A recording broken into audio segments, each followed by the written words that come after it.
Hola amigos del comercio, ¿qué tal? Muchísimas gracias por seguir acompañándonos, por siempre apostar por esta tribuna, que como siempre decimos, es un espacio para que ustedes tengan la información desde fuentes confiables y información de primera mano. Esta vez me acompaña el señor Jorge González Izquierdo, él es economista. ¿Cómo se encuentra, señor González? Bien, muchas gracias por la invitación, Martín y Julio también. Muchas gracias. Gracias a usted por su tiempo. Señor González, nosotros hemos tenido ya varias entrevistas en este espacio con usted y uno de los pedidos que quizás le hizo al gobierno es ese momento de endeudarse. Y justamente hemos visto alguna iniciativa de parte del gobierno en tema de endeudamiento básicamente para reactivar la economía. A su parecer, esta medida, estas medidas que ha tomado el gobierno, ¿cuál es su apreciación?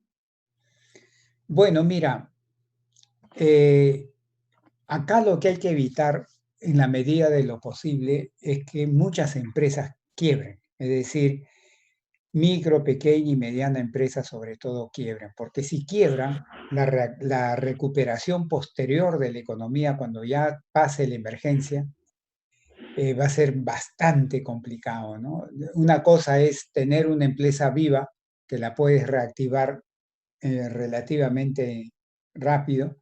Y otra cosa es que ya no la tengas en el mercado y tengas que crear una nueva empresa y, en fin, la gente que despidió la otra, ¿cómo la vas a contactar? Se complica tremendamente. En ese sentido, hay que diferenciar dos tipos de problemas que en el muy corto plazo una empresa puede enfrentar. Uno es un problema de liquidez, ¿no? Por ejemplo, hay muchas empresas que, como están prohibidas de operar, sus ventas son cero, sus ingresos caen sustancialmente y sus gastos no lo hacen en esa misma proporción. Entonces necesitan liquidez si es que quieren seguir sobreviviendo en el tiempo, en el muy corto plazo, si quieren pagar planillas, cumplir con otros gastos, otros pagos, en fin, necesitan liquidez. Pero el otro tipo de problema es cuando una empresa ya entra en un problema de solvencia, ya es un problema de quedarme o no quedarme en el mercado, de quebrar o no quebrar. Ahí darle liquidez no le ayuda mucho, no le ayuda mucho ahí. Ahí tienes que entrar con ya con política fiscal, con subvenciones directas, subsidios directos a capital u otro tipo de tratamiento para evitar que quiebre. Hoy día no tengo yo data para decir cuántas están, cuántas empresas están con problemas de liquidez y cuántas ya están con problemas de solvencia. No tengo data. Pero lo que sí podría decir es que el gobierno ha tomado una iniciativa solo para el problema de liquidez, que es que el Banco Central anunció unos 30, hasta 30.000 millones de dólares de oferta de fondos a los bancos privados para que los bancos privados presten a su vez a las empresas de todo tamaño, desde micro hasta gran empresa, todas, ¿no? Les preste estos recursos, pero para afrontar fundamentalmente problemas de liquidez, no de solvencia, ¿no? Entonces, le han puesto reactiva Perú a ese programa, pero el hecho concreto es que hasta el día de hoy, ¿no? 20 de abril, no se desembolsa un centavo porque todavía no está operativo. Acá el gran problema es el costo. Mira, para que de verdad sea ayuda a las empresas que tienen problemas de liquidez, no solamente tienes que darle el acceso al financiamiento, sino también a un costo lo más bajo posible, ojalá 0% en términos reales, no descontada la inflación, 0% de costo, para que de verdad sea ayuda. Porque si le vas a estar cobrando 5, 6, 7, 8, 9, 10%, no es mucha ayuda, porque tiene que pagar, la empresa tiene que repagar eso, a pesar que le puedes dar un periodo de gracia más o menos adecuado, etcétera, ¿no? Entonces, ¿qué está sucediendo, Martín? Que el gobierno ha pensado esto. Mira, González Izquierdo va y le toca la puerta a un banco privado y le digo, tengo problemas de liquidez, quiero que me prestes 50.000 soles. Entonces el banco privado obviamente me va a decir, oye, González Izquierdo, a ver, tráeme tu proyecto. ¿Para qué quieres los 50.000 soles? Porque quiero evaluar tu proyecto para ver si es rentable, si es factible, si es bueno, ¿no? Y segundo, ¿qué garantía tienes? Porque no te voy a prestar así nomás. Pues dime, ¿tienes garantías financieras, reales o avales? ¿Qué tienes? Entonces el gobierno dijo, bueno, yo le voy a dar la garantía. Y es el Ministerio de Economía y Finanzas ese que va a garantizar estos préstamos entre un 80 a un 98% dependiendo del monto y del tipo de empresa, ¿no? Entonces el gobierno ha dicho, yo te voy a dar la garantía. Ajá, para facilitar. Pero acá viene el problema. ¿Cuánto voy a cobrar? Dirá el banco privado. ¿Cuánto voy a cobrar por ese préstamo? Exacto. Y ahí lo tiene que hacer en función de 3 factores o 3 criterios. 3. Primero, el costo del fondeo, es decir, cuánto me cuesta que me den esa plata. Ya el Banco Central de Reserva ya anunció, va a cobrar por todo concepto 0.5% al año, con un periodo de gracia de 12 meses, en fin, ¿no? 0.5% al año a los bancos. Entonces ya el primer criterio, que es el costo del fondeo, ya está resuelto. Es chiquititito el costo del fondeo, 0.5% al año. Muy bien. El segundo criterio es el costo de la garantía, porque yo voy a pedir garantía. Y ya también el gobierno ha zanjado ese costo a través de una resolución ministerial o decreto supremo, creo. Ya zanjó, dijo, el costo de la garantía, incluyendo los fees de COFIDE, el costo de la garantía va a ser, incluyendo IGB también, va a ser 0.5%. Ah, caracho. Entonces, el segundo criterio ya también está resuelto, clarito. El primer criterio, ¿cuánto me cuesta fondearme? 0.5, respondió el Banco Central. Y el costo de la garantía, 0.5, respondió el MEF, incluyendo IGB, COFI, de todo, ya está. Entonces los bancos suman 0.5 más 0.5 y ya tienen un punto porcentual, 1%. Y le queda el tercer criterio, que es el criterio de tus costos. Tú tienes que ponerle tus costos, pues, porque tú mal que mal vas a hacer mucho o poco, pero vas a hacer un trabajo de intermediación financiera, pues entonces tienes que cargarle tus costos. Entonces a este 1% le vas a tener que cargar los costos de cada banco. ¿Y cómo? De la siguiente forma. ¿Sabe lo que ha hecho el Banco Central? El Banco Central ha dicho, lo voy a poner en términos figurados, porque en realidad todo va a ser por Internet, pero lo voy a poner en términos figurados. Va a llamar a los bancos a una sala y ahí se van a sentar los bancos. Entonces el Banco Central le va a decir, mira, tengo 100 millones de soles ahora para entregar. El que se lo lleve va a ser el banco que oferte el menor costo posible de crédito. Entonces va a hacer competir a los bancos en una subasta. Los bancos van a comenzar a competir y van a ver quién es el que menos cobra. Y al que menos cobra, el Banco Central le va a decir, ahí te doy a ti los 100 millones. Pero le va a decir, lo que me has cobrado, le vas a cobrar exactamente lo mismo a la empresa que te viene a pedir prestado. No le vas a agregar nada. Entonces los bancos van a ir ya a la subasta con el tercer factor, que son sus propios costos ya también resueltos. Van a ir con una propuesta. La propuesta más baja es la que gana. Entonces, ¿quién va a fijar, quién va a determinar la tasa de interés o el costo del crédito de estos fondos? El mercado, vía una subasta. No es el Banco Central, como dijo la ministra de Economía, no, no, no. No es el MEF tampoco, no son los bancos tampoco, es el mercado cuando lo hacen competir en subasta en función de estos 3 criterios. Entonces yo estimo, ¿no?, que las tasas de interés no pueden ser de ninguna manera 4, 5, 6, de ninguna manera, perdón, el costo del crédito no puede ser de ninguna manera tan alto. Si a un punto porcentual le sumaré pues otra cosita adicional, no puedo sumarle mucho más. Entonces estaríamos hablando pues de qué, de 2%, 1.5, 2, un poquito más quizás, que quitándole la inflación te estaría dando un costo del crédito real de 0% en términos reales, que es lo que yo creo y pido que así se haga para que de verdad sea ayuda al sector productivo que hoy día está así, con problemas de liquidez. Los problemas de solvencia se van a tener que resolver con otro tipo de medidas, pero los problemas de liquidez con este tipo. Y lo que sí me está preocupando es que hasta el 20 o hasta el día de hoy, Nanay no se desembolsa ni un centavo porque todavía están en los términos estos de ver cómo va a funcionar la subasta y estas cosas, ¿no? Entonces, eso es para responder a tu pregunta de la liquidez de las empresas, ¿no? De la necesidad de liquidez de las empresas y cómo ayudarlas. Señor González, y sobre esta noticia de que el Perú emitió bonos por 3.000 millones de dólares a tasas bajas históricas, usted siempre se caracteriza por explicar al detalle qué significa en Así, cristiano mira, esto.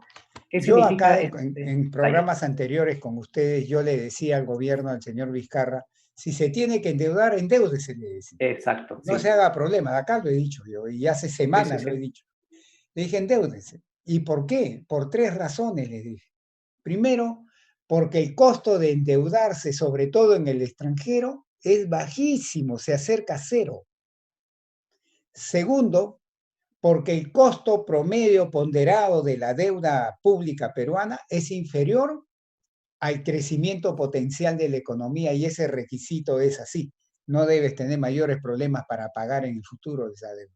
Y tercero, que antes del coronavirus, la deuda pública sobre el PBI, ¿no?, bruta y neta, era 27% bruta y 13% bruto, ¿no?, del PBI. Eran niveles realmente manejables, tranquilos. Entonces, por esos tres criterios yo le dije al gobierno, al señor Vizcarra, si necesita más dinero, endeúdese, pero sobre todo endeúdese afuera, porque el costo está asícito en términos reales, ¿no?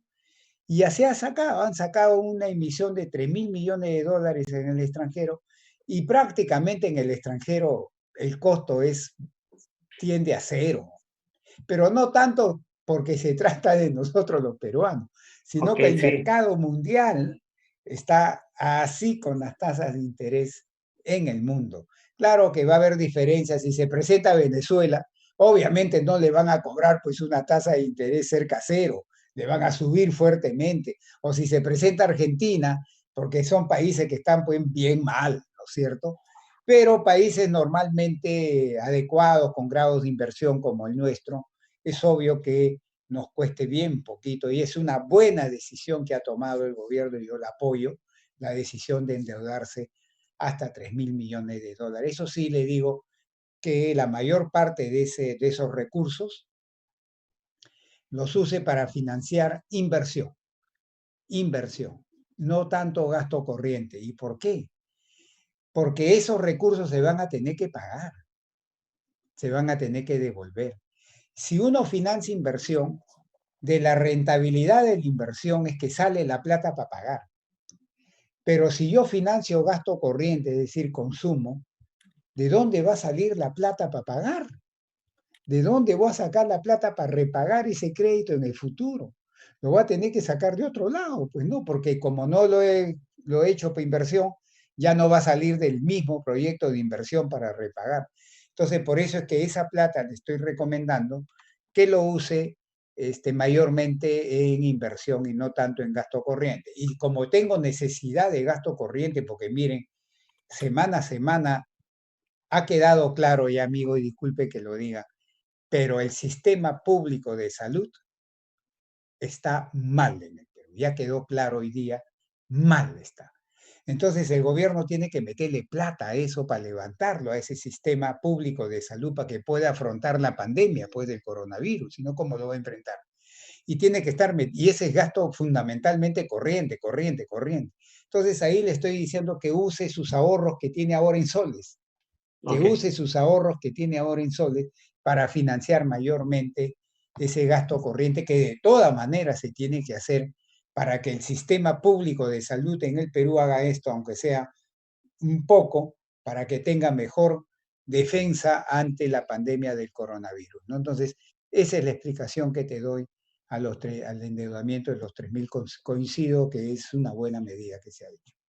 Y señor González, justamente usted mencionaba, y como yo le decía, ¿no? Usted ya lo había mencionado en anteriores entrevistas acá en El Comercio, el tema del endeudamiento era una de sus recomendaciones, Sí. pero hay que tener en cuenta que el próximo año tendremos un nuevo presidente.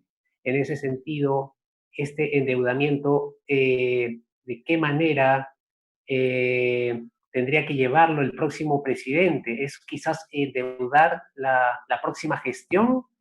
¿Podría Sí, entender así? no, claro, mira, este endeudamiento va para un largo plazo, va varios años adelante, entonces va a agarrar la gestión del próximo presidente y de repente del próximo presidente también. Wow.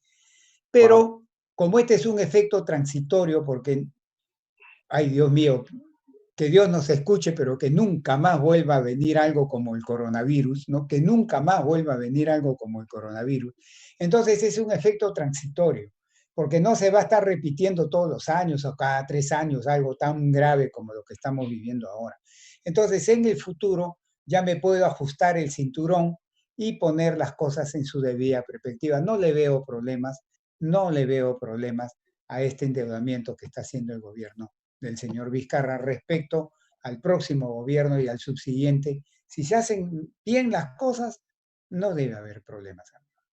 Ok, ahora la pregunta, justamente por estas declaraciones que ha dado el ministro de Salud, que menciona, el día 27 no todos vamos a salir a la calle, vamos a entrar, pero vamos a entrar en una cuarentena distinta. Entiendo que este modo de cuarentena distinta es básicamente una acción para darle vida, repotenciar la economía peruana.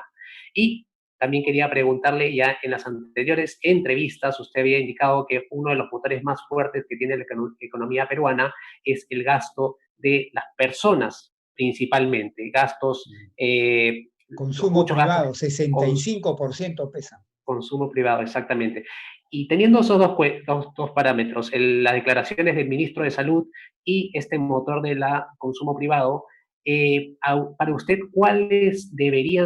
qué negocios deberían abrir primero para reactivar la economía? Mira, antes de entrar a discutir ese tema que es muy importante, me ha causado mucha preocupación las declaraciones del señor ministro de Salud. Y lo digo claramente, mucha preocupación. ¿Sabe lo que ha declarado hoy día? Ha salido a declarar que la decisión de levantar o no la cuarentena total del domingo 26 no solamente va a estar ligado al tema de salud pública, sino Sí. también al de la economía. Señor Wow. ministro de Salud, usted está cometiendo un error gravísimo, gravísimo, gravísimo. ¿Por qué? Porque la decisión de levantar la cuarentena, señor ministro de Salud, y se lo digo con todo respeto, la decisión de levantar la cuarentena tiene que estar solo en función de la salubridad pública, de la salud pública. ¿Por qué? Porque si uno comete un error ahí y de acá a un mes y medio, 2 meses, tenemos que volver a levantar cuarentenas totales porque se disparó el contagio y las muertes, el costo económico que hoy podría ser de 10 soles, para poner un ejemplo, podría ser, si fallamos, podría ser 20, 30, 40, 50 soles. No mucho mayor, muchísimo mayor, señor ministro de Salud. Y me preocupa que usted, siendo ministro de Salud, haya salido a decir eso. Yo espero que el señor presidente de la República, el presidente Vizcarra, se resista a este tipo de presiones que debe estar sufriendo su gobierno. La economía está en segundo lugar, porque el costo que le puedo imprimir, si es que desde el punto de vista de salubridad pública, el 26 todavía no se debe levantar la cuarentena total. El costo de irme una semana más o 2 semanas más va a ser pequeño en relación al costo de fallar y tener que de acá a un mes y medio, 2 meses, tener que volver a las cuarentenas totales, al distanciamiento personal, ahí el costo de la economía va a ser mucho mayor, señor ministro de Salud. No esté hablando así si no conoce bien el tema. Si usted quiere hablar de esa forma, asesórese bien, con gente que sepa economía, teoría económica, que conozca bien la teoría económica, señor ministro de Salud. No esté saliendo a decir eso, no sabe el temor que me ha dado usted con su declaración del día de hoy. Y espero que el señor presidente de la República, si es que las condiciones de salud pública, nada más, de salubridad pública, nada más, no lo aconsejan, no caiga en ese error de querer levantar, por cuestiones económicas, querer levantar la cuarentena. Y fíjate, Martín, poca gente ha tomado conocimiento de esto. En las últimas 48 horas, Sí, la cantidad de muertos ha subido a 100. sí, sí, sí. 2 días, 100. Y la cantidad de infectados está ya al borde de los 1000 en un día. En un día, cerca a 1000, o creo que ayer ya superó los 1000, en un día.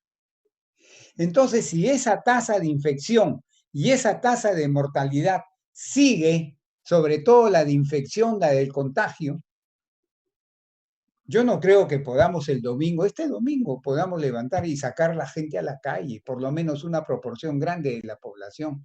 Sería un gravísimo error, señor presidente de la República. Yo le pido acá que se aconseje bien, se asesore bien con gente que sepa bien el tema y que entienda que en estos casos la salubridad es lo que manda. La economía está en segundo lugar, porque si fallo desde el punto de vista de la salubridad, el costo sobre la economía va a ser muchísimo mayor que si yo hago, porque me dice el tema salubre, de salubridad pública, una semana más o 2 semanas más de cuarentena. Señor González, usted justamente ayer en una entrevista, creo que en un canal de televisión, mencionaba que el caso de Estados Unidos, ¿no? Y la posición de Donald Trump, que quizás esté recibiendo presiones económicas para, Tremendamente.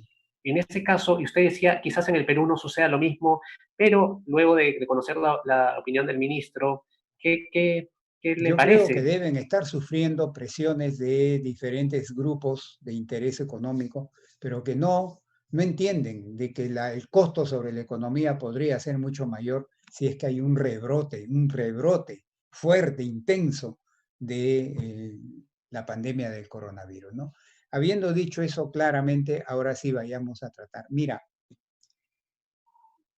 lo que desde mi punto de vista debe seguir cerrado, no totalmente, yo diría hasta un 90%, ¿no? Ahora voy a explicar el 10% por qué. Lo que debe seguir cerrado por lo menos 2 meses, por lo menos 2 meses, son todas aquellas actividades económicas que congregan gente, que fundamentalmente está en el sector servicios y que congregan gente de distintas procedencias, ¿no? Porque puede haber una minera que también tiene trabajadores mineros, ¿no? De repente, pues 300, 400, 500, pero son trabajadores que yo los conozco porque están todos los días trabajando y que yo puedo tomar medidas de salubridad internas. Pero, por ejemplo, en un restaurante que me va gente que en el almuerzo vas gente y en la comida va otro tipo de gente que no conozco ni se conocen, ahí yo no puedo instrumentar mayormente, tener un mayor control sobre la pandemia, sobre la posibilidad de contagio. Entonces yo creo que todas las actividades que congregan gente de distinta procedencia deben todavía seguir teniendo esta cuarentena oficial de por lo menos 2 meses.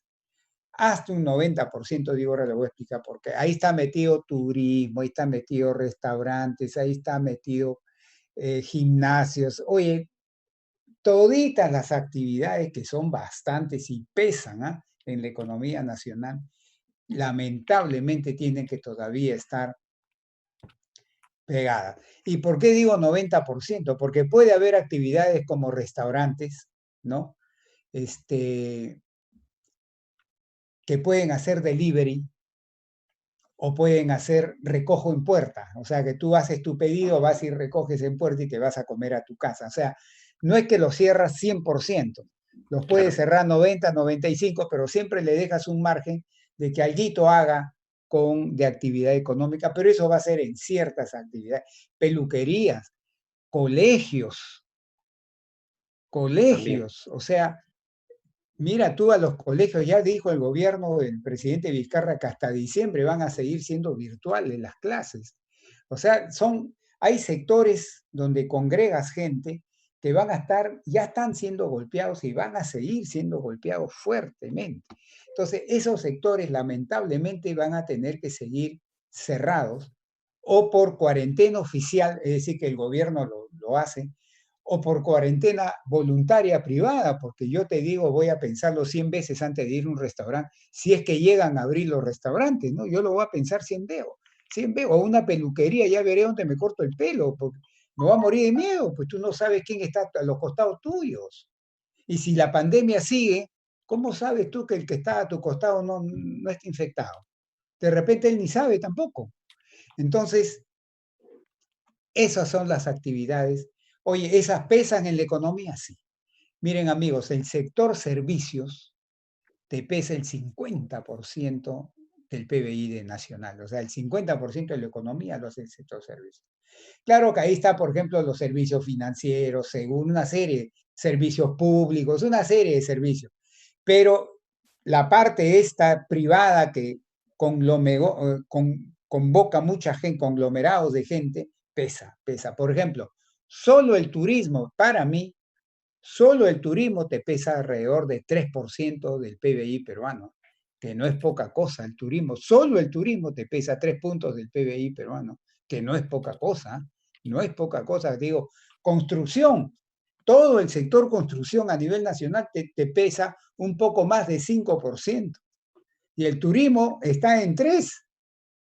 O sea que no es que tú dices, este turismo, no, estas son 4 cosas. No se equivoquen, amigos. No. Entonces, esa es la razón por la que todavía estas actividades van a seguir siendo afectadas, ¿no? Ahora bien, todo el resto creo yo que podrían abrirse, pero obligando a las empresas a tomar un mínimo de medidas de salubridad pública internas, un mínimo, sí, un mínimo, porque ahí va a ser responsabilidad ya de las empresas meter, por ejemplo, 500 trabajadores que trabajan y muchas de ellas trabajan con aire acondicionado, sus oficinas no tienen ventana a la calle, es el aire acondicionado que circula las 24 horas del día, entonces ahí están los gérmenes. Claro que dicen, no, es que hay limpiadores, pero esos limpiadores pues tendrías que estarlos limpiando cada cierto tiempo chiquito para que esté continuamente limpiándose, ¿no? Entonces, el resto de actividades puede irse abriendo, ¿no? Pero con este mínimo de exigencias de medidas de salubridad que por supuesto va a elevar costos y seguramente al elevar costos va a tratar los empresarios de pasarlo a los precios, ¿no? Entonces podría haber en algún mes, 2 meses, 3 meses un aumento en la inflación, pequeño, pero un aumento en la inflación porque todas estas exigencias que le pueden hacer a las empresas va a conllevar que incurran en nuevos costos las empresas, ¿no? Entonces, respondiendo a tu pregunta muy concreta, ¿qué actividades deberían, digamos, de abrirse? Yo te le he contestado al revés. ¿Qué actividades deberían no abrirse? Entonces, eso Sí. significa que todo el resto podría abrirse, ¿no? En forma secuencial, tampoco de porrazo, en forma secuencial para ir mirando cómo va el ratio de contagio.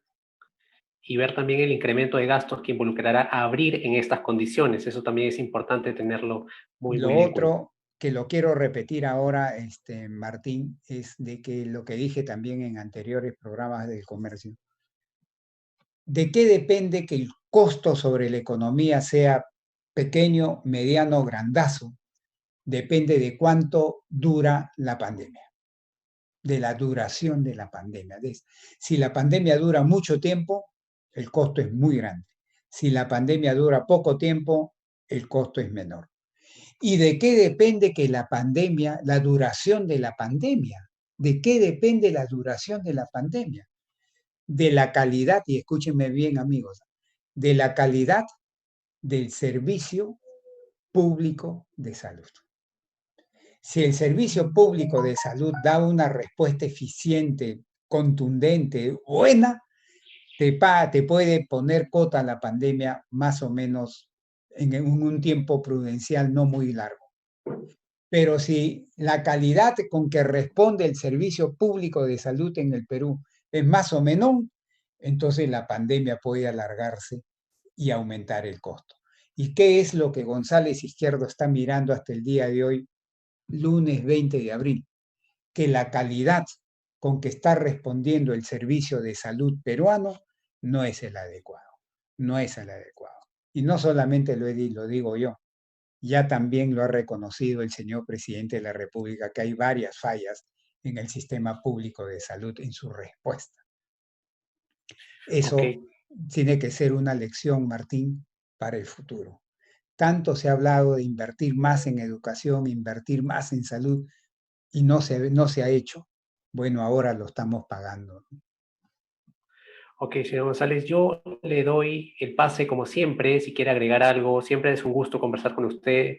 Los minutos pasan volando, pero le doy el pase ahora para que si quiere agregar algo o resaltar algo de toda esta conversación, por favor, Sí, yo adelante. le pido al señor presidente que no se olvide de formular el programa económico 2020-2021 para que los agentes económicos nacionales y extranjeros y la población en general sepa más o menos con certeza, ¿no? Con un alto grado de probabilidad, cómo piensa enfrentar el gobierno del presidente Vizcarra una vez que se acabe la emergencia, viene la fase de reactivación, ¿no? ¿Cómo piensa enfrentar él esa fase de reactivación? ¿Cómo piensa estimular a la economía para que en la brevedad de tiempo posible la economía regrese a su normalidad, a estar sana otra vez? La economía. ¿Cómo piensa hacer eso? Entonces necesitamos un programa 2020-2021 que nos diga eso. Mira, ayer salió el presidente de Chile, Sebastián Piñera. Hay que mirar lo que dijo al país. Le da tranquilidad al país. Le dice, yo estoy sobre el caballo, yo manejo el caballo, yo sé hacia dónde va a ir el caballo. Y me preocupa mucho lo que estamos haciendo hoy día, de que cada 2, 3 días se anuncia 2, 3 medidas de política tributaria, financiera o laboral. Luego pasan 2, 3 días y uno dice, ¿y ahora qué van a anunciar? ¿No? Y anuncian otras 2, 3 medidas. Así no se debe hacer las cosas, porque eso, lejos de combatir la incertidumbre que ya de por sí la pandemia trae, del coronavirus trae, lejos de combatir la incertidumbre, lo aumenta, porque la gente dice, ¿y ahora qué nos van a anunciar? Las empresas, los gerentes, los empresarios van a decir, ¿y qué novedades en el campo laboral van a venir para yo poder tomar mi decisión? Pues, señor presidente, estas cosas se anuncian por adelantado para que la gente sepa lo que viene. No se puede estar anunciando, señor presidente, y se lo digo con todo respeto y con la mejor voluntad posible para que se hagan mejor las cosas. Usted está haciendo las cosas de acuerdo a lo que usted puede y yo se lo reconozco, señor presidente, a su gobierno. Pero en el campo de la política económica no podemos estar contribuyendo a que la incertidumbre crezca. Debemos contribuir a que la incertidumbre se reduzca sustancialmente o desaparezca. Y eso es dándole confianza a la gente. Y dándole confianza significa hacer un programa 2020-2021 donde le digamos, incluso puede meter ahí sus políticas de sanidad social que piensa hacer en los próximos meses, las económicas, las financieras, para que la gente diga, ah, ya sé lo que se viene, entonces puedo tomar mis decisiones correctas. Pero si estoy saltón y no sé de acá mañana con qué medida me van a salir, no puedo yo tomar mis decisiones correctas en mi empresa, porque no sé pues cuándo van a salir nuevas y de qué tipo van a salir las medidas. Entonces, señor presidente, yo le hago una invocación una vez más que destierre esa forma de hacer política económica, no es la correcta, señor presidente. Gracias, Martín. Ok, gracias. Con usted, con nosotros estuvo el señor Jorge González Izquierdo, economista, profesor catedrático universitario también. Le agradecemos mucho, señor González, agradecemos mucho a esas más de 7.000 personas que han estado escuchando atentamente lo que nos dice el experto. Un agradecimiento especial a Julio Melgarejo por haber hecho posible esta conexión. Y nada, volvemos en breve con más entrevistas en vivo. Muchísimas gracias. Cuídense mucho. No, gracias a todos ustedes y que Dios nos bendiga como país y como personas. Gracias.